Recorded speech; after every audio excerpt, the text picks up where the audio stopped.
Please, guys, let's welcome Justin Spaulding.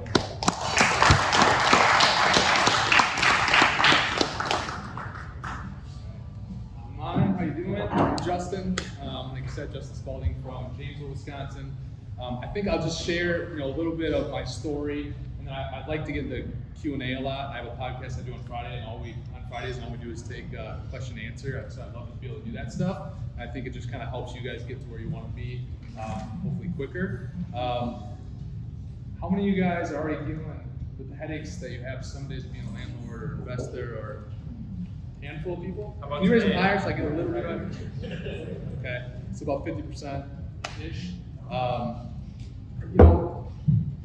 I became obsessed with real estate in 2009. I was a sophomore at the University of Dubuque.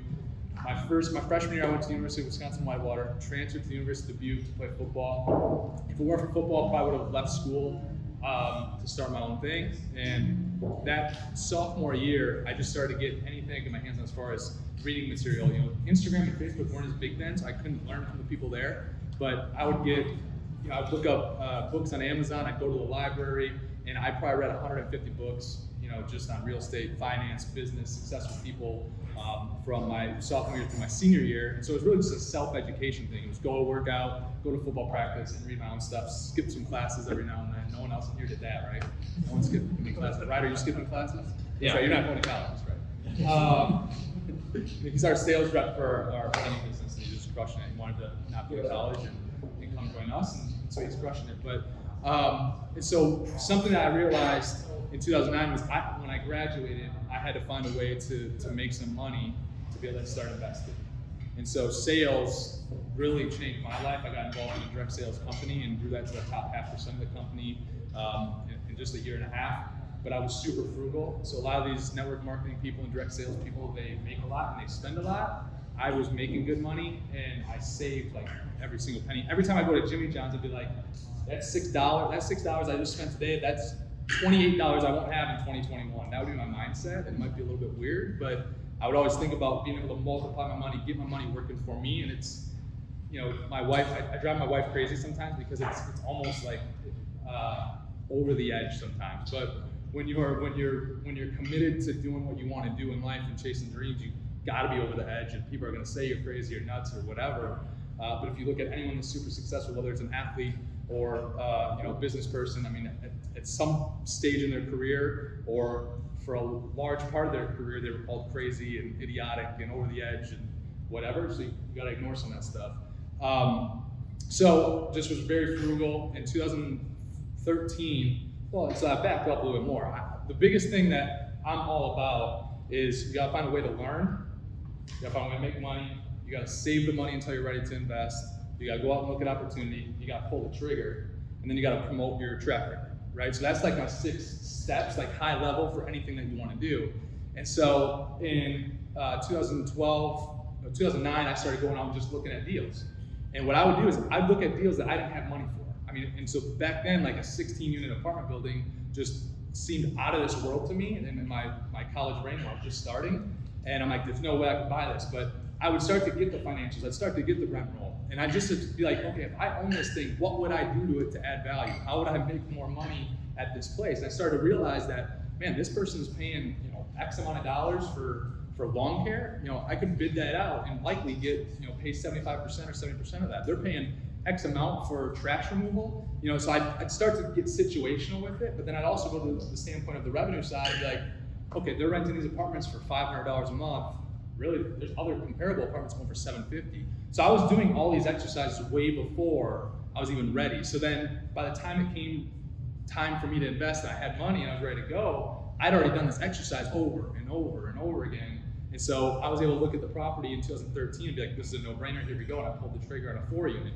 And it was in Fort Atkinson, Wisconsin. And it was a value-add deal. It was cash flow, just about break even day one, but I had the ability to raise the rents about $400 a month by doing a little bit of, TLC essentially. And so that's what we did. And then I sent out letters right when we bought that property to like the rest of the Fort Atkinson area, and ended up 6 months later, the guy right next door, he reached out and said, hey, I got your letter 6 months ago. I'm just getting to this now. would you be interested in buying my building too? I've seen what you've done with your place, it's pretty cool. And so I was able to get seller financing on that deal. So we had our first 8 units in, by the time we hit 2014, and they were value add deals, turned them around really fast. We were cash cows. And at that point, I shared everything. If you're on Instagram or Facebook, you can find me. But if you go at Justin Spaulding, my last name has a U in it, at Justin Spaulding on Instagram, I post like everything there. You can scroll through 3,000 posts and see the first building that I bought, me standing in front of it from the day that I bought it. And so I started to share the good stuff. I'm a very transparent person. Like I share the good stuff, the bad stuff, the stuff that sucks, the stuff that I screwed up on. And so people started to get they respected that, because it wasn't just the good stuff all the time, it was also the crappy stuff. And in that, I found other people that wanted to start investing with me. Some of the people knew me previous to this, but they got to know what I was doing professionally through social media. And then other people have invested since then that I've met one time or I've never met. And it's, they found me on Instagram or Facebook or wherever, or YouTube. So that takes us to 2015. 2015 was when we took on our first, 2016, I'm sorry. 2016 we took on our first investors, I should say. Bought a storage unit facility. We bought an 88 unit apartment deal in Delvin, Wisconsin. We bought a 20 unit on the northwest side of Milwaukee, a 40 unit and 24 unit, I'm sorry. And that was my first experience with investors. And something that I learned there is that something I tell Ryder every day, because Ryder's got 7 units of his own right now.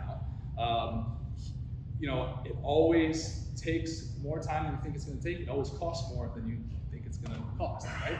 And so I learned that in those first couple of deals. One of the mistakes I made with that 88 unit was I wasn't looking at how much more life the roof had. I just wanted to buy a $6 million piece of real estate. Like I didn't look at how beat up the boilers were, but I'd soon find out, right? So, but that's, once again, it's just getting out there, putting yourself out there, getting out there, looking at deals, and starting to put yourself through these exercises of if this was me, right?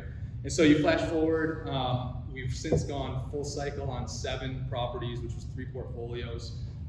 So full cycle meaning we've bought and we've since sold, and we've performed really, really well. We have 700 apartments right now. We've got another 178 units that we're going to close on in mid-June in West Allis. And we've got about 60 investors or so, most of which are high net worth individuals. I work with a couple high net worth, basically family offices out of Chicago, and they'll cut $1 million to $2 million to $3 million equity checks. But then a majority of our investors, they'll do the minimum $50,000 up to $1 million a pop, and we've got people who have invested with us for 4, 5, 6, 7 deals now. So that's a little bit about my background. I know that we want to talk about, from sounds of what Mike was saying, you guys are learning about syndications and all that stuff. So I don't know, right out of the gates, do you guys have questions about syndicating deals, getting investors? Because I'd rather just spin it that way versus continue to talk about myself and try to be a little more practical for what you guys are looking for to answer some of the questions. And then if there's no questions, if no one's gonna be brave, then I can kind of just keep talking. Like Ryder knows that I can talk for like 12 straight days about this stuff. I get so excited about it. How about as an example, could you share the details for the upcoming West Allis project? Yeah. So the question from online was, he wants me to share the details for the upcoming West Allis project. So the upcoming deal, it's 178 units. It was built in 2010. Recently, we've started to actually look at newer assets, just because people are calling them value adds, but it's like they're wanting the after value add dollar for them. And so it was a 2010 finish. And I'm someone that I really look for rent disparity. And so we got a lot of rent disparity going on there. And basically, are you asking about the deal itself, or how we're syndicating it, what the terms look like, or what? Probably both, actually. Yeah. So, do you have a preferred return? Yeah. What are you doing for yours? So our standard, I'm talking to dozens of guys that do this. I found that there's never like one way to do it, and it's really your market is kind of the market, and your terms are your terms. If people are willing to invest with you, that means you're good enough, and if not, you better alter your terms so that people will invest with you. Our terms are, we do a 1% acquisition fee, 1% disposition fee, and that's on the total purchase price of the building. Then we do a 0.25% asset management fee, which is on the capital invested. So it's 25 basis points annually.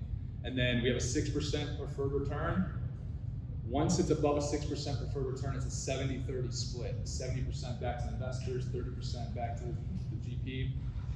Once you get to a 12% annualized return, it's a 50-50 split. And then we look to do deals that will, depending on the hold period, 3 years to 10 years, we look to do 2.25x to 3x plus on the returns to investors after, post splits and post fees. I think as I'm looking at our model, like we raised $10 million in January in about 6 days. We raised the $8 million for this, and we overfund our deals. But at the same time, I want to be able to continue to grow. I think my terms are very aggressive, meaning I think you can find better terms than that in the marketplace. There's a lot of people that offer an 8% preferred return, but sometimes then there's a higher asset management fee of 1% to 2%. I'm not, right now or in the past, I haven't been looking to get that. But I also get that at some point, if I really want to scale this to 50,000 units, I'll probably have to be a little bit more traditional in the preferred returns and splits and stuff like that. Does that kind of answer that portion of it? It does, yeah. If you take the cash on cash return out of your end, the end multiple that you quoted, what does that just look like on your, capital invested? What do you think that ends up being? I don't know the multiple on it, but at a cash, or at a deal level, like year one at a deal level, this deal is going to be about 11.5% cash on cash at the deal level. And I don't know the life of the, Okay. but that's what we're looking at there. I mean, we're in a spot where I look at, the trends of the rents and the comparable product, what we're going to be getting into in this deal. And since we closed on it, depending on the unit type, the comps have gone up anywhere from 2.5% to 4%, 2 times in the last about 90 days. So I'm looking at that, and it's tight supply there, and I know a comp that sold in Wauwatosa Enclave last summer. I went and looked at that deal. It sold for $225,000 a unit, and we're $80,000 a unit for what that went for. But this was off market, so we've been able to do about a third of our deals we purchased off market, just direct from seller. A third have been like a pocket listing that a broker had, where a seller would say, "Hey, I want to sell this, but I don't want to take it to market and advertise in the open. I don't want my employees to find out, or my tenants to find out, whatever." So we've done a third of our deals that way, and then a third of our deals have been on market. So this guy that we're transacting with, we've done a deal with. We did the deal with him 2 years ago, and he called me up, and we had a really good. I'm a guy that I do what I say I'm going to do. I'm not going to renegotiate on you, and he appreciated that, and I like working with him too, and so we were able to make a deal happen pretty quick, and we'll go with it. So, are there any other questions? How did you find your first deal with a broker or connections, and how did you fund it? Yeah, so the very first deal was that 4-unit. That was through a broker. So the question was for online how I found the first deal and how it was funded. First deal was, so that was back in 2013, 4-unit. That was on market. I was on the market, and basically, so that was good. Apparently it's not like it. Oh, sorry. I made that mistake before. So basically, it was on market. I kind of started developing. I got a lot of, when you're just starting too, you get a lot of brokers that they want to go to people that are going to buy, right? That's how they're getting paid. So at first, I couldn't even get brokers to really talk to me, right? So finally, I lashed out to somebody who was willing to drive me around and show me deals.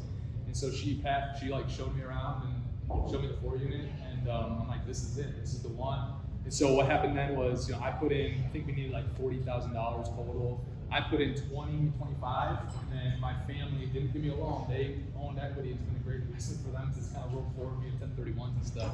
But they put in, between my mom, my dad, and my sister, they put in another 15 to 20 that we needed of equity, and that's how we started. Are you doing 1031 investments? Yeah, so we haven't really taken on other people's 1031 funds. I've personally 1031 from our previous deals, I think 3 times 1031. So it's worked. It's worked well for us to be able to keep the capital working and keep getting distribution from that capital working. How did you hook up? I'm just really curious, and applaud you for. How did you hook up with family offices and Chicago. So like, this is another thing that people made fun of me for was the content stuff that I have, 3 cameras here today. Like, people I don't have crazy huge following. I mean, it's not like millions, it's tens of thousands of followers. It's not like crazy, but I mean, when you put that stuff out there, after you meet someone, they'll look you up a lot of times, right? So I'm just very, very aggressive in getting to meet people and, introduce myself to players and, whatever. And once again, a lot of times nothing happens, and sometimes they'll reach out. And so I think that one actually came from, we were buying a 96 unit and it had to be an assumable loan. And the people that were servicing that loan was JLL, Jones Lang LaSalle, out of Chicago, and basically like a broker, real estate service company.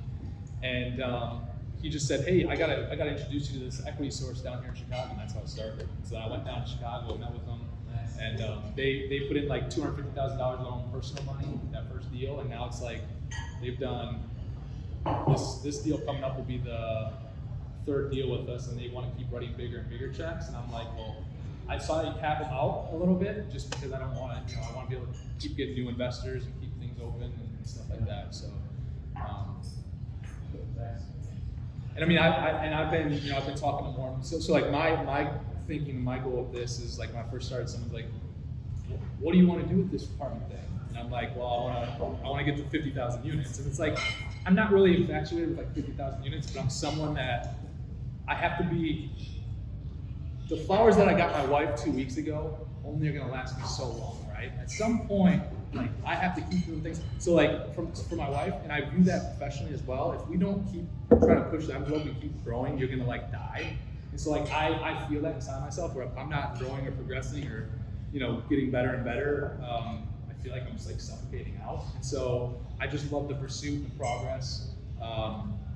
And so with the family offices and stuff, I've just continued to reach out to more and more family offices where I have a couple others that want to start investing. And my ultimate mindset is, okay, once we have a couple more transactions and we continue to show our track record, to go out and have more of a fund that we raise $250 to $500 million through high net worth offices and individuals and stuff like that, and go out and purchase 6, 7, 8 deals that'll be in that one fund. So that's kind of how and why, my thoughts behind it. Are most of your deals 506C or? They are.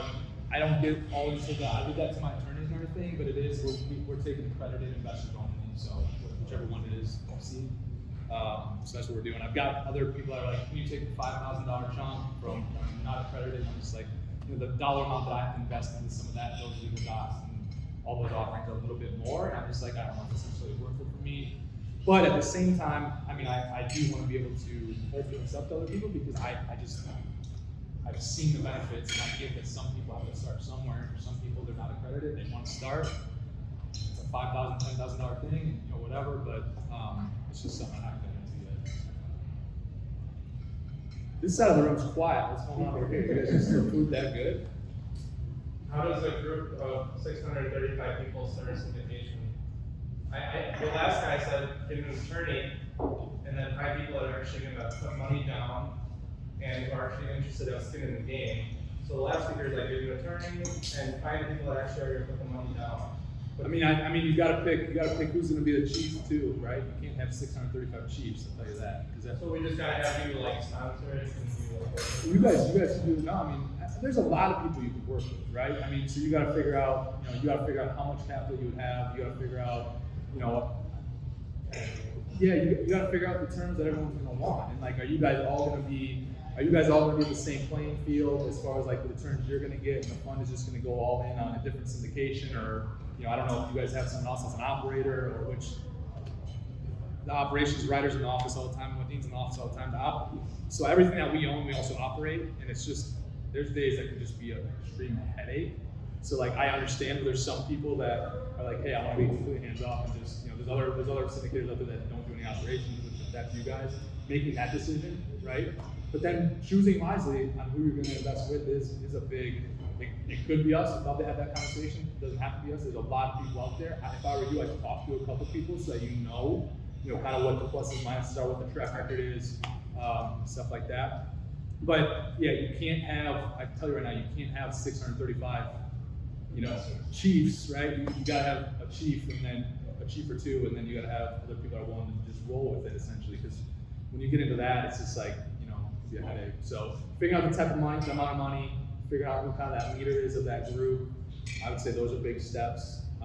Figuring out if all those people that are on the same playing field and you all are just going to go into a syndication, like come in with us and write a check. You probably start like an LLC. I mean, that's almost like what these high net worth family offices do essentially, because they're not actually operating deals. The ones that I'm working with, they're the ones putting the money together, right? But they essentially have a GP though too that's getting a split. So you just have to figure out some of those terms. Is it all equal footing for everyone that's in your group? Who's the chief? How much money you're gonna have? Where do you guys want to invest as a group, right? Those are some of the things you got to think of. If you're starting like a fund or you're gonna put all your funds together, what's the time frame on that? Like when we come in, I have complete control of when we're gonna sell. So like it's open-ended as far as, yes, we're, most times I'll say, look, our plan is, but I also say, look, in the docs it says we're planning to be out of there in 3 to 10 years. Like this West Allis deal, we might only have for 3 years, 4 years, but I'm given the leeway in our documents to hold on to things for 12 years if need be. Because if we get to the 9th year on another deal that's a 10-year hold and the market is not optimum to sell in, I never want to be forced to sell.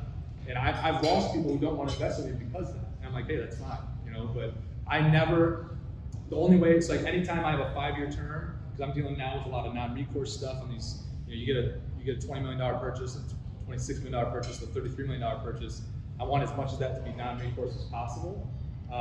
So when you're dealing with, and this is just a tangent now, I've completely gone on tangent, but when you're dealing with, anytime I do deal with a 5-year term of a loan, I'm always negotiating on after that a window of 2 to 4 years that is going to be adjustable rate, so that I don't just have a 90-day window to refinance, right? Because what if April last year, or May 1st of last year, if I would have had to refinance and I only had a 90-day window, I would have been crapping my pants at that point. Even if stuff was performing, people weren't lending money. And I know people in 2008, that all the apartment people I know in 2008, 2007, 2008, 2009, 2010, they all made it, except for the very few who got caught up, not because their property wasn't performing, but because they had a 90-day window to refi, and they couldn't do it, and they had to put a big chunk of money in. And so, that's some of the stuff I look at is, I always, let's go back to the syndication question, right? So I view real estate as long as I have a long enough window and I'm not forced to sell at an inopportune time, we're always gonna win. And then obviously we always take care of the asset. So we're always taking care of the asset first. So I make it clear to people, hey, if there's a big thing that comes up with the asset, we might have to cut distributions for 4 months. You know what, if we have to do that, we're gonna have to do that to take care of the asset. I know that's the priority. Haven't had to do that ever. We cut monthly distribution checks. Does that answer your question? I know that was. Well, I got more out of it. So you're trying to hold on to these things, right? So if you have investors that want out, you just basically have some partners buying them out. Then is that how that works? There's no guarantee of liquidity during the life of the fund. So. What I'm saying, like after 10 years, 15 years, like, you have investors that want to get just they're done with the deal. Is that what I understand, or do they stay for the long term?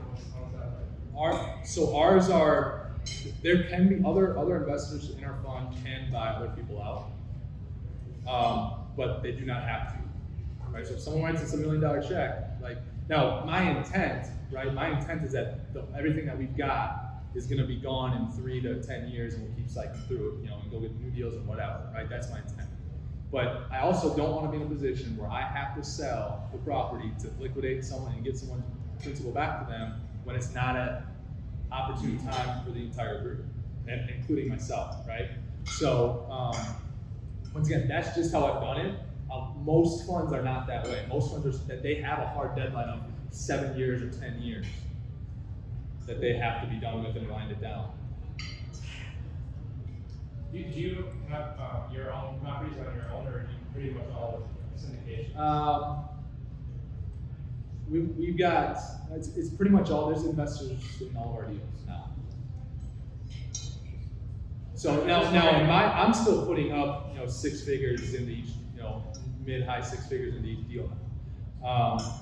Before when I first started, I didn't have that, but now I am, right? And my money, mother-in-law's money, my parents' money, my sister's money. All my money is treated just like all of our investors' money. So the only way I'm getting upside is if these things do perform.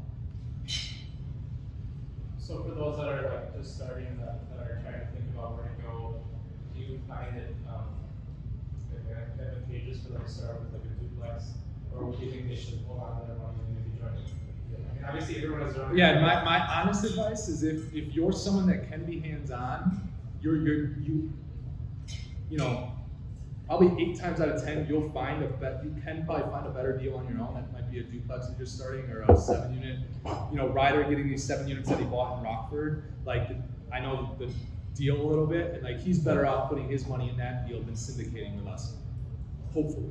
Right? Yeah. But and now that's not always going to be the case if the people don't know what they're doing, or you know, whatever, because there's some skill. It's not just blind luck, right? But you know, at that type of scale, you know, where I think the niche that we've really been filling, where probably 75% of our investors are, their businesses are cranking out so much cash, and they don't understand the real estate game, and they want their money to work for us, so they'll cut us a check, right?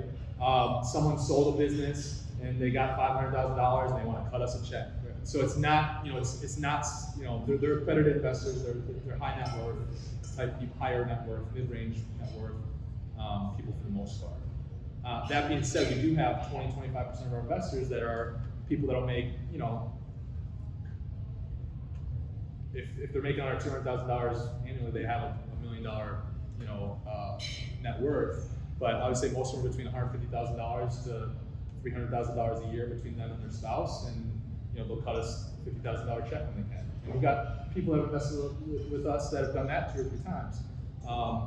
You know, so it sounds like you put a lot of skin in the game on a lot of your deals. You're trying to make it look like, yeah, hey, I'm putting money into it. Like, yeah. So our general partnership group, you know, we usually have 5, 10, 15, 20% of the capital in. So usually I'll put in about a third or a half of what the general partnership does, and then I got one other guy that helps us on the balance sheet side that has a significant balance sheet to be able to get pretty favorable debt terms and all that. He's a part of the GP and gets some of that upside. But he puts in a lot less skin now. Is this similar to like when you would get into REITs? Would people be investing in syndication groups? So the difference in a REIT, you actually invest in a piece of paper like the stock market. And in our group, you actually get the benefits of owning real estate. So if you have other passive income in the first 3 years, 4 years, 2 years, we show a loss, you're going to get the benefits of that loss. On a REIT, you're not going to necessarily get all those benefits from a tax standpoint and appreciation and all that. You own a piece of paper, you don't own, you're not invested in the real estate. So those are kind of the differences.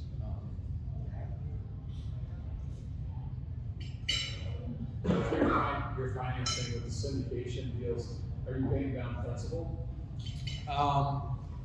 We are, so once again, that just depends on the deal. So I'm a guy that I never look at just one thing, and I never do the same thing over and over again. I look at each individual deal from as many angles as possible and do what works and what I think is going to work long term for that deal. We got a deal in Waukesha, it's 200 units that has 10 years of interest only. But it was, our loan to value we got in, I think was 77%, something like that. It's like 23, 25% down-ish. We've got another deal.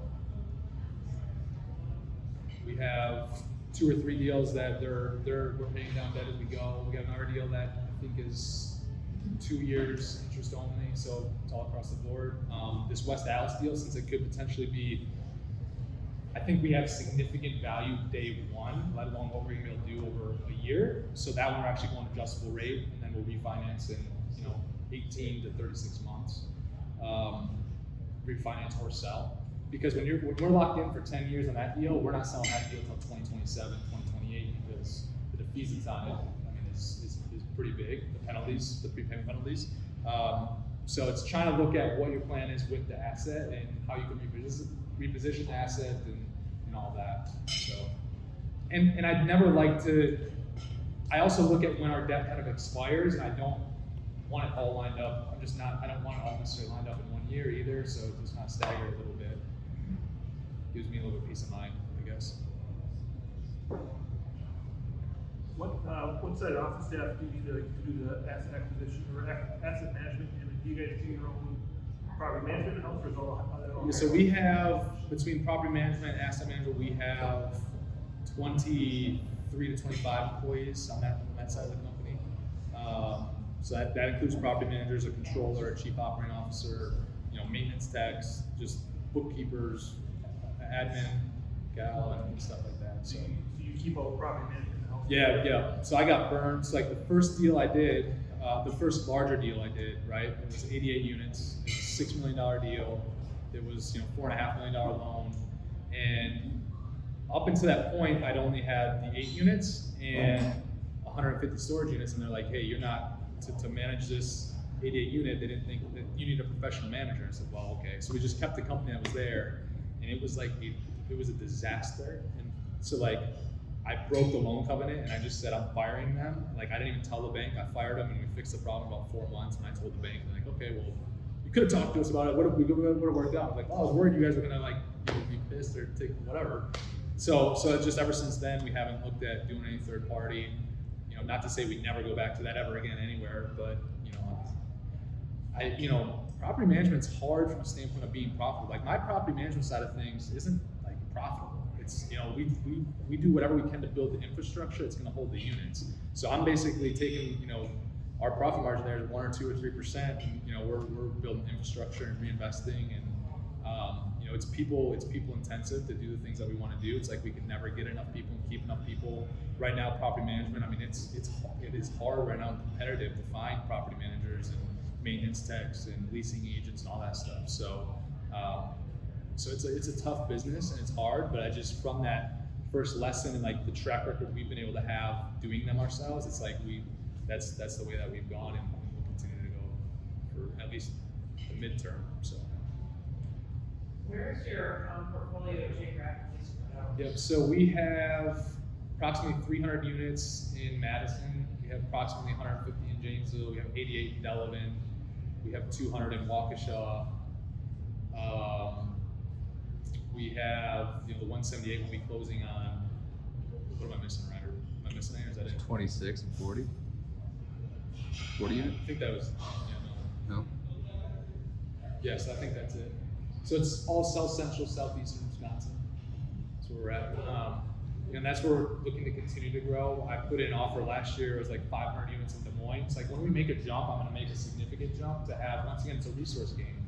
Like if I go, my mindset of I'm going to manage it, our company's still going to manage it. I can't go to Des Moines or Jacksonville. We have an LOI out in Jacksonville right now. I can't do it if it's small. Like I can't do it if it's small. So I need to have a place that we can have 5, 6, 7 employees. And how we look at it is if there's 100 units, you'll have about 1 maintenance tech in one. For every 100 units, you have 1 maintenance tech and 1 property manager, right? Slash if it's a leasing person or property manager, right? So we try to find that. If you're going to do your lawn care and all that stuff in house at any time too, then obviously that would up the staff you need. So that's why when we make a jump, we're trying to do that. But right now we're confined to those areas for real estate. What's your metrics when you look for a target market? You mentioned like small little towns like Delavan, Janesville's a little bit small. Like I've been told don't look for the one-trick pony towns with one only big employer. If they shut down, that's it, right? Yeah. And then your game plan's going in, fixing it up, and increasing rents. Well, such a small town, they can only afford so much, probably, right? Yeah, I prefer to be around, and I mean, even Janesville's bigger than like you said, like it's not, I can't come up with an example, I'm sure someone could, but I try to be within a reasonable distance of a larger metropolitan area like Madison or Milwaukee, or try to be closer to there. Like when we're looking farther away, it's the same type of thing. I'm not looking in like super tiny towns, right? When it comes to the metrics and stuff, kind of like what I said before, I'm never like, I've been able to pick up some really good deals because the other guy is just looking at just the cap rate, or like just the price per unit, or just the total price, or just the cash flow. I look at all of it because I'll go buy a deal. Like if you just look at the cash flow being 0 year 1, well, what if it's 75% occupied and the rents are $250 a month under market? Because I came across a deal like that. I'll buy that one. right? If it's break even, there's 75% off. And if also the demographics and all that stuff look good, right? Because the comparables in the market was 98% occupied, right? And the rents were, so, obviously we're renting people that, were 3x for the amount of income to have monthly rent and all that stuff. So as long as the demographics are strong, there's multiple employers, which everywhere we're at, there's multiple employers, right? There's not just one place. Janesville's that way, Madison's that way, the Waukesha area is that way, West Allis is that way. And I really encourage people though to never just look at just cap rate. Never just look at just the price per unit. Try to figure out the whole story and what the whole thing and what the whole deal could be. Just like when you're looking at debt pieces, well, I feel like each deal can take on a different type of debt, right? Not just amounts, but I mean, the terms of the debt. So I try to look at everything versus being so locked in on one that I miss opportunity. Does that help answer your question? What are your thought processes on the college market? Like, because the college market, from what I remember, was, renting is usually you're paying way more to rent for, excuse my French, shitty apartment, and like I remember the last place we rented, it was like a two bedroom, I think it was a 3-bedroom apartment, and it was a little bit nicer, but we were paying like $400 a person in Whitewater, Wisconsin, Yeah. But there's a high turnover though, because usually every year or maybe 2, you're having to cycle through new people. And So I've never really looked at one except for, I did look at a deal that was on the market. It was like 150 units in Whitewater. okay. Yeah, the Marcus and Milchap had. Maybe I looked at it maybe like 3 weeks ago. And it's just not, so it just never has been for me. And especially now, I think part of it is to be honest, because I truly believe, I think like with what I've been able to do, with what my sister's been able to do, with what Ryder's doing, with Maudine, like there's a lot of people being successful without going to school right now. Mm-hmm. And when you look at what happened to COVID, and I really think that, in the future, a lot of that stuff's gonna change, and it kind of, people are still gonna go to school probably, but it's like, I don't know, it just, to me, it's not as solid as your more traditional multifamily. So I've just never even really gone deep into the weeds on it and researched it, so I can't talk too much about it, but, I have looked at that deal, and I've looked at, I think I actually looked at another one in Madison, and it's just never made sense to me. I've noticed that a lot of colleges, usually there's a few people that own most of the properties in that, and then they're controlling the whole, market in that area. Yeah, so I've just always steered clear of it.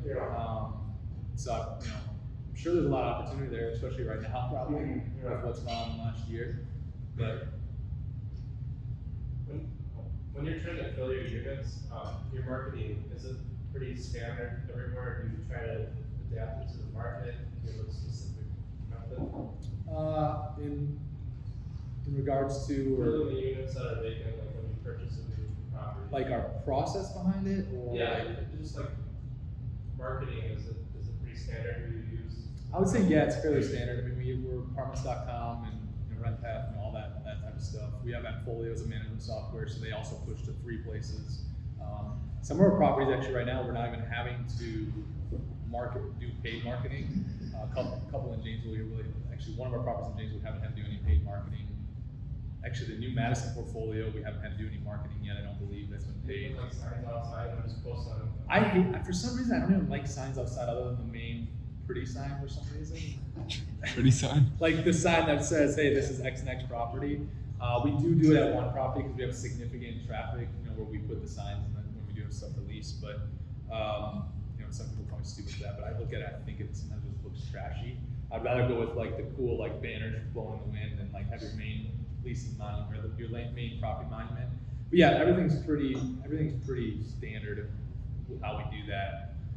And pictures and video are big. I mean, when COVID was going on, thankfully, like 3 years ago, we went to where pretty much a lot of our leasing, if people didn't want to sign a lease, we were actually trying to get people all to electronically sign back then. So like this change that we had to do during COVID didn't really put a huge bump in our road. We were actually having people that were renting apartments just from watching videos online that we had and stuff. So it's pretty standard though. And really, you know, as a company, that's where we suck right now. Like we're trying to get better at having a little bit better standards and boundaries where all our employees know exactly where they can play, and this is how we do things. It's like, Modine previously worked at McDonald's, and one day I was talking about this on my podcast, and because Modine's just graduated high school along with Ryder, so that was his first job, and so he's like, dude, this is what McDonald's has. Like, and so like literally brought this training app from McDonald's, and it's like everything's standard, and it's like I don't want people to be completely robotic, but there's a way that like the Spaulding Group property that is in like Wisconsin should be ran pretty much the same way as one that's in Florida, right? And we're not in Florida yet, but we're gonna be in Florida. But like and so that's where your question like resonates with me a lot right now, especially over the last about 72 hours where I'm like 96 hours where I'm like we need to be better at that, doing the operational part, right? Because there's a lot of areas like, yes, we've had a lot of success, but there's so many areas that are just pain points and stuff through this growing process, and we still suck at. They're trying to get better at, and that standardization a little bit without being robotic and whatever is one of them that we definitely need to work on a little bit. You mentioned COVID a few times. Have you, I hate to say this, have you seen any advantages or benefits from it? And how is it affecting you? I mean, as a tenant, I don't have to pay my rent, right? That's my opinion on that. I mean, I guess like, have we seen any advantages? I think an advantage is to be able to see, when it first happened, it was a really good exercise because right away I went to like, how much cash we have on hand? I'm like, okay, good. At all our properties, we can go 8 months if we had no revenue. Like that's how much extra reserve we have. So like we started doing these exercises. What are the worst case scenarios? Like immediately, that's what I'm thinking. Before I knew we were gonna get bailed out, I'm like how much cash we have? And how long can we make it, right? And then we just started to look at, okay, like what can we be, where can we be more lean, right? So we've started to, and this has been a long process, but at properties we've started to implement inventory, a better inventory management system that's a little bit more lean. We're still trying to get there, that's for sure. But it really has made us look at how can we benefit the current holdings that we have even more so, because when that first happened, I had no, I'm like, what is going to happen, right? So it made us, I would say that's the one good thing, is it made us really look at some of those processes and systems and stuff to try to see where we can be better from an operational standpoint. And then just COVID, I made the joke about not having to pay rent, but it's just, it's insane. And I don't know how many of you guys are actively like, if you are invested, hopefully you are writing letters or talk to a congressman or whatever, send an email, or because some of the stuff that's going on, it's like, come on, how can we not have any evictions for so long, and like people can just go without paying the rent. Now I want to we've made it out of principle, we have said basically gone to people and hey, if you're having issues, like let's talk it out, let's want to work with those people 100%. Because we all fall down and we want help them. But then you get the other people that they just straight up avoid you. You can't also they're still living in the apartment, but you can't get a hold of them. They don't answer the door. They got $9,000 in rent the last 6 months they haven't paid, and that's just a joke. But it really has been good from the standpoint of look at your operations and what can you do better operationally. How was your collection?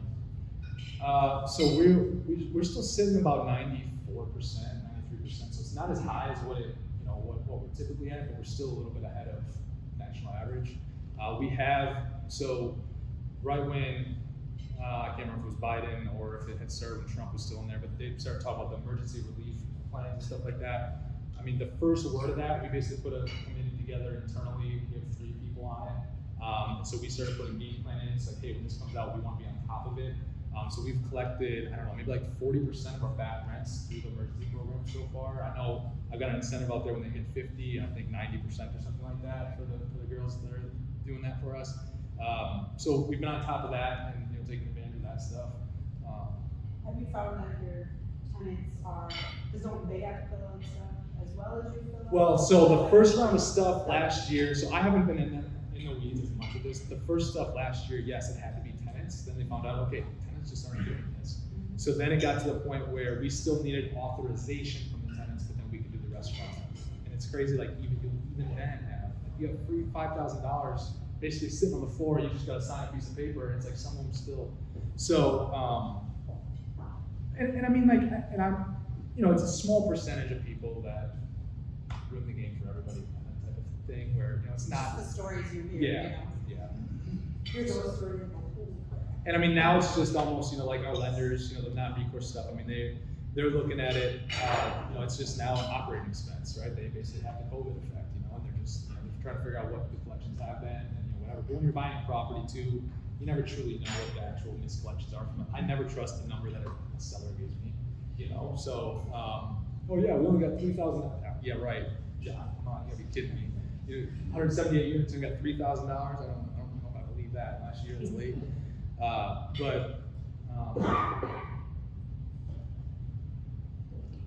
What else we got? When you're doing syndications, are you the principal owner of that, or do you have partners, or is it just? So there's 3 of us that are in the GP, and it's basically split a third, and a third. I'm the manager making decisions day to day, pretty much all the decision making is up to me. But you have 2 other partners? Yes. Yeah. Are they in your office, or are they No. local? No. They're out of state? Yeah. And what value do they bring to the city? Balance sheets. So it's all 3 of our balance sheets. So like my balance sheet alone wouldn't be able to get the debt that we're getting quite yet. Getting close, like this deal, I'm like that far away to be able to get the debt myself, but just not quite. So that's how we've had to roll and grow. But it's strictly just balance sheet, high net worth people, and they're getting a return.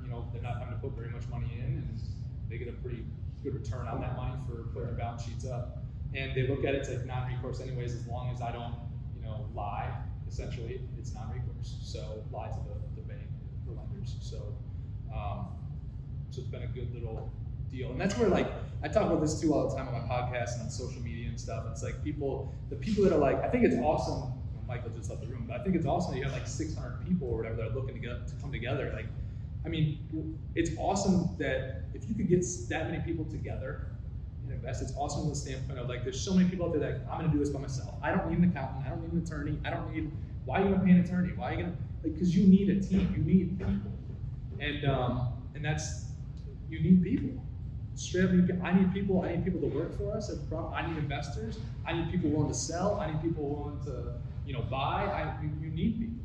And so that's how my mindset's always been. And I know there's some people like, well, why wouldn't you just wait until you could do that on your own? Like, because I would have missed out on all of this. It's been very lucrative for myself, my family, and all that stuff. And I just believe in partnerships, So that's how that works. I mean, it's insane how much money and abundance there is in this world when you just start asking and talking about it. It's crazy.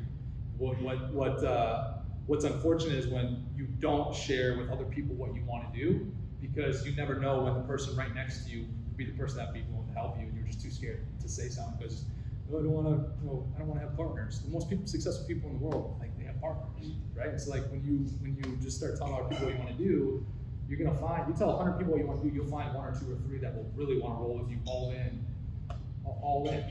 100 people isn't that many people if anyone's in sales. I mean, it's just not that many people, right, Ryder? Yeah. It's not that many people. We were doing Ryder being a sales rep for Prime Painters, the way over, we're doing the sales meeting essentially. He's like, holy crap, what was the number? It was, holy crap, I did this many estimates already? Yeah.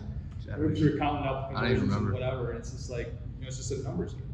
So you got to communicate what you want to be able to do to people, because if you don't, you're never going to have the people there to back with. So Mike, when you left the room, I just said, I think it's really cool how you have like potentially 600 people that will come together, and even if it's 60 people, because I couldn't believe in partnerships more. I mean, like, you need people, right? Like, you need people on this planet to move, to go forward in whatever you want to go. Like, you need a partner to have a kid, right? Like, for ultimate success, like, you need partners, in my opinion. You need employees, and you need all sorts of people. So I think there's another question. Did that answer? Yeah. Where do you want to go? What's your dreams, goals? Where do you want to go with how many units you're trying to do? What's the ultimate? This would be the success of Spaulding. I really, really struggle with like an end game. And like, that's why I've always just said 50,000 units, because it's a number that I don't think, I mean, if I ever get to 50,000 units, I don't know, I've never, who knows what will happen, but I just love the progress every day, the process. I love what I do every day. You know, I really, really, really do. It's economical, but also I really, really do want to provide an excellent place for people to live. Do we miss that mark sometimes? Yeah, sometimes we don't get back to a maintenance request as fast as I wish we would to provide that experience. I want to provide, you know, great returns and everything to our investors as well, perform really good for them. I get super excited to be able to send out checks to investors. You know, ultimately, like since I was a sophomore, so since 2009, I've had like this, I want to own an NFL team. I don't know if that's ever gonna happen. But, you know, so that's one of the things, you know, and who knows, I mean, maybe in 8 years, I'm not in real estate anymore, but I know it'll be the next thing, right? So it's just, for me, I want every single day, I want to continue to grow myself. I want to continue to challenge the people, like what we're doing every day in the office. I have to get after people some days. And it's not personally, but I love being able to grow people and help other people succeed. I love the process, I love the journey of it. And so, you know, to continue to have success and to continue to love to wake up every single morning and combat the challenges that come up, because there's a ton of them. I don't know if that really answers your question, but I just love what I do every single day. I know what I don't want. I never want to just be stagnant in my growth or stagnant in any area of my life. I want to always be like moving forward, and that's what most fulfills me every single day.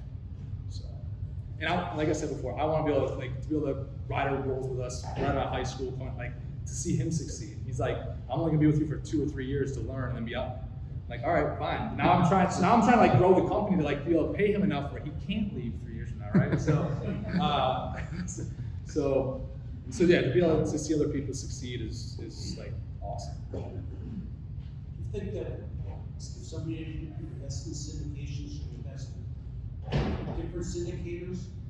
So I mean, to diversify, or is it? Yeah, I mean, you know, to each his own. I know that there's people that have written 6 checks with me, and they're the only people that I'm the only person they've invested in real estate with. But I also have investors that they have 3 or 4 different guys that they do, and they'll just throw $50,000 a pop, and they have a lot of money from businesses or whatever. It's like any deal that they have, $50,000 to $150,000, and that's the same thing with 3, 4, or 5 other investors, and they've got, you know, $10 million working for them, but that's how they've done it. Does it get harder for you to find deals? There's a lot of syndicators. It seems like there's a lot of smaller investors that are getting educated. I think there's always deals. It's just how hard are you willing to work for it? You know, like when we kind of got everything situated after the last deal we closed in January, I had no idea where the next deal was going to come from necessarily. And I was getting on Ryder one day, and I'm like, dude, you just need to make yourself, because he's like, I got like 6 estimates today. I'm like, dude, you need to make yourself busier, because the busier you make yourself in your profession, the more that is just going to come to you. And I basically, remember that day? Yeah. Do you remember that day? What I do, I got on the phone, I just started dialing. I was like dialing all day, and I think maybe a day and a half. Maybe it was just one day even. Yeah. I don't even know. But I just started dialing. And like, I just started picking up the phone, and all of a sudden just putting that work in. And like, once again, I was putting in work even before that, just on other deal, right? So I'm always putting work in. But it's just amazing. After I made maybe in a day, it was only 60 calls. It wasn't that many calls. I got an email from the guy that we're doing this deal over here. So like, I really, you know, I think it's an excuse. There's always deals out there, right? It's just how hard are you willing to work? And then, you know, is the deal truly overvalued?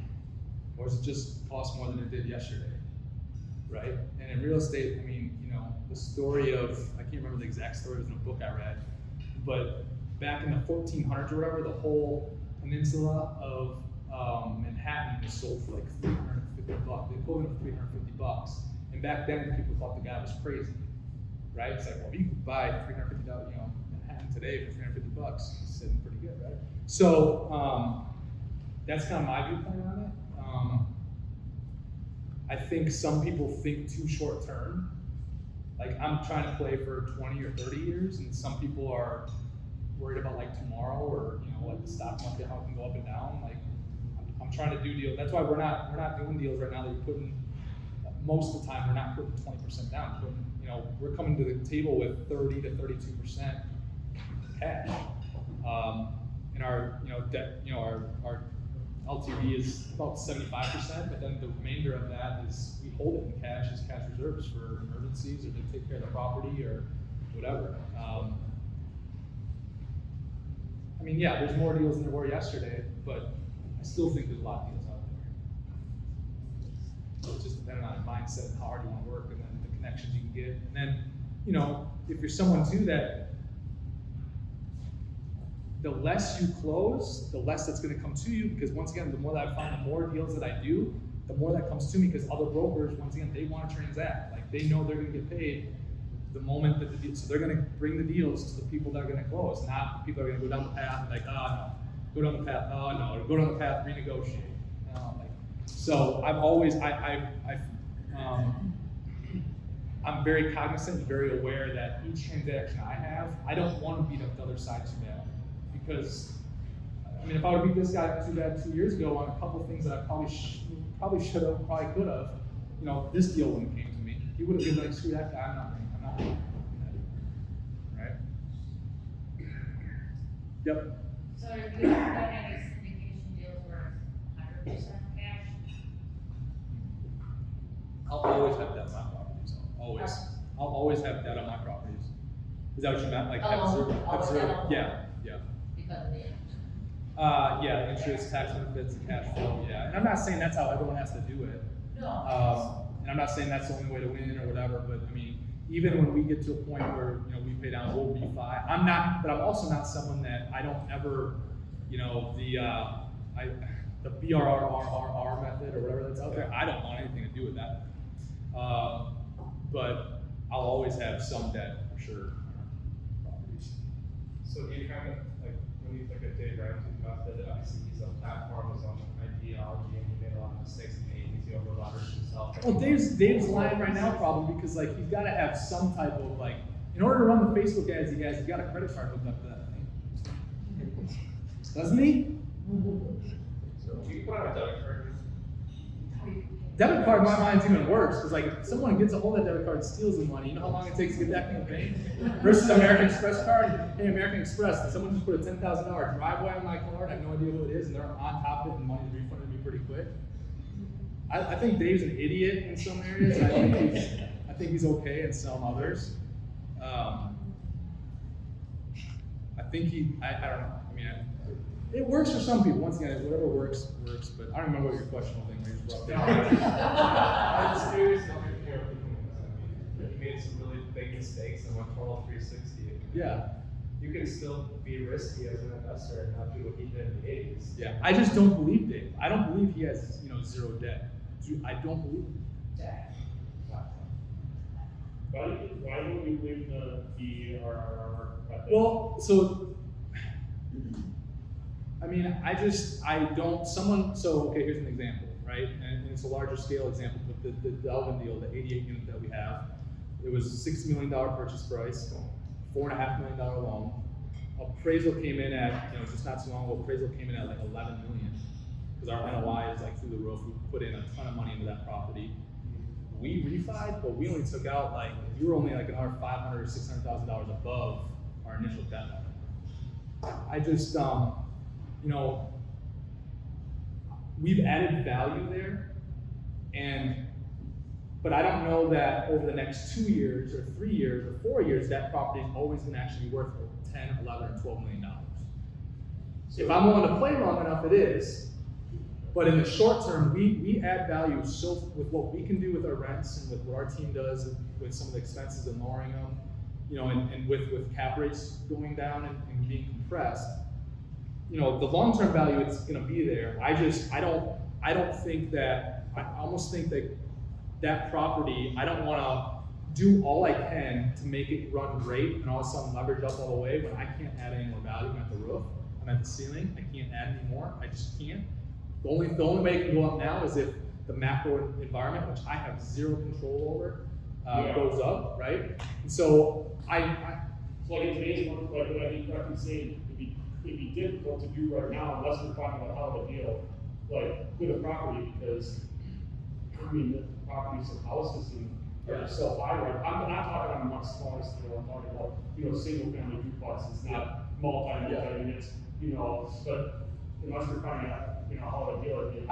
See, in my mind, increase the value enough to be able to get anything out of it. Right. And in my mind, I would rather sell that property and then scale up. Yeah, I would rather just take it all and sell it, like, and then go Okay. do it again. That's how I would rather get the equity. Yeah. And I get like you miss out on that property, like still working for you, paying down debt, but it's like, I mean, I would rather just get rid of it, move on, versus, now, where there is a difference, right, so this West Allis property, like, or a couple other properties that we could, if you can get non-recourse debt, and if you've had it long enough already where it's paid you a lot of your cash back, and you can cash out and it gives you a significant return, and then it's non-recourse, it's a little bit different in my opinion. I wouldn't mess around with that if I was personally guaranteeing a loan that's Okay. recourse. Yeah. I just wouldn't. But again, I see people being successful with it, so it's like, how can I tell someone they're wrong for doing it? You know, I try to think longer than just like right now or tomorrow. Yeah. My property in Delta being worth $11 or $12 million right now, but you know, with some of these decisions Joe is making, I'm like, I don't know what it's going to be like in 3 or 4 years, right? Will it be at 11 or 12 million again someday? Absolutely, Yeah. 100%. But if I get caught at the wrong time in the wrong space with the wrong amount of debt, in just the wrong situation for a 90-day span, could mess it up. Okay, and then my other question was, before you were talking about meeting people, you know, when you have that many units, a big thing that I think is often overlooked is regarding, you know, maintenance and cost of like renovation, and especially lately with like lumber costs, you know, just skyrocketing. I mean, it's insane. Have you found it difficult to find like affordable work for contractors, electricians, plumbers, you know, that it's making it worthwhile to do these deals where your renovations include, if you're finding a deal with, you know, renovations included, like how do you go about finding your network of The answer is we're short right now. yeah. So like right now, you know, just last week we actually talked with our 4 or 5 groups because, you know, it's one thing to be able to find the people, but we want to work with the right people. You know, I mean, like we have high standards and we want communication, and it's hard to find contractors that way sometimes. Yeah. And so yeah, like right now it's tough. And frustrating too. Yeah. Like, are they gonna say they're gonna get it done? Yeah. Oh, for sure. And then, you know, the issue right now is too is, you know, how long it's taking to get things right now, you know, cabinets and some of that stuff right now when you're ordering 4 or 10 or 15 or 20 at a time, there's pretty slow turnaround times right now. And yes, everything costs more. But when you've already got an asset that you've already got a handful that are really, really beat up, you really don't have an option either. Yeah. Right? Because I'm always going to choose to take care of the asset because once again, long term, it'll work out. Maybe a little bit behind where we want it to be, but For sure. But that's an issue for sure. It's an issue. I mean, just like what I talked about before, finding all the right people right now, you know, is an issue too, because property management is so competitive and stuff like that. Yeah. Thank you. Unemployment's competitive too.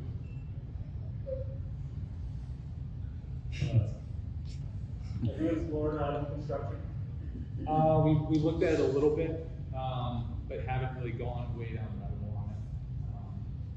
on it. So my mind is like, and I'm sure there's someone in this room, or I'm sure I'm wrong on it, but my thinking is like, I know I have something that's throwing off cash here day one, and I just, for some reason, just makes my stomach feel so much better. Than like for a year and a half, kind of the unknown, and I'm paying interest on a construction loan, and I'm drawing on it, and so much could change in, 18 months, 24 months, but we just haven't yet. I think someday it probably will. Just not yet. That was, if you look for development. Yeah, but instead of that, alternative is buying newer assets, right? So that a lot that we have down in Jacksonville right now that we're negotiating is 2017 built, so that's a newer property, right? And that's the thing too, is going back to the question before. I still believe, like, when we have a deal, I write, like, whatever I have in my personal savings. We keep a lot of money in the businesses, a lot of cash in there, but whatever I have in my personal account, I'm like writing the check all in on these deals when we close, because I still truly believe that the hard cash flow producing assets are going to be worth more than $1. And like this, the government and all these people are saying, the Fed chair, don't have to worry about inflation right now. And it's like, yeah, right, yes. I mean, pump that much money into the economy. How can that not devalue the dollar? How can that not make these assets more sought after? And you just find, Warren Buffett 2 or 3 days ago comes up and says, there's inflation going on, we have massive price increases coming up. at their companies, right? So, so when you look at the cost of all this stuff, I think it's only gonna be more costly, harder to find, and that's why I started a painting company, because it was hard for us to find reliable painters who would show up. And now I've just turned it into whole another business that we're serving retail customers and businesses and stuff like that too on top of it. And now we've started to bite off flooring. So we're starting to just do a little bit more. And my whole mindset with that is to provide really good service. So we have a sales rep. So ideally we're getting leads. We're getting out there and hopefully sign up the contract with the customer before the other contractor can even get out there because he doesn't have a sales team. And that's been working well for us. So, but then again, it's okay, how do we find more painters? How do we find, and so we're having to train people who want an opportunity, and which has its own headaches every day. It rather shakes us in. But the more you're willing to just solve problems, you know, the more opportunity there is. Do you, all of your investment money domestic, or do you have any foreign money that you have invested? We don't have any foreign money, no. And so we've got to the point where I have people that are foreigners that are interested in investing, and talking to my attorneys and stuff, what we're doing right now is making sure that they have like an LLC that's already here, so we don't have to deal with all the other things. And if they have an LLC that's all set up here, then they can kind of take care of that, because I just know there's a lot more administrative work that goes into some of that stuff, as far as withholding tax and, you know, for America, US and stuff like that, before it goes back overseas, and stuff that I don't want to have to handle on our plate right now. I guess if the check were big enough, we'd figure it out. But. I think we have time for one more question. Justin's been wonderful at answering these questions, so let's do one more. Justin, where's your home office? What town? Yeah, we're in Janesville right now, but our lease is coming up, so I'm trying to scramble to figure out what we're doing. But we want to stay, you know, along between Madison and Janesville. Just it's a good place based on our operating business, the painting company, and the Spaulding Group and the properties. But yeah, right now we're in Janesville. All right, well, thank you, Justin, for coming today.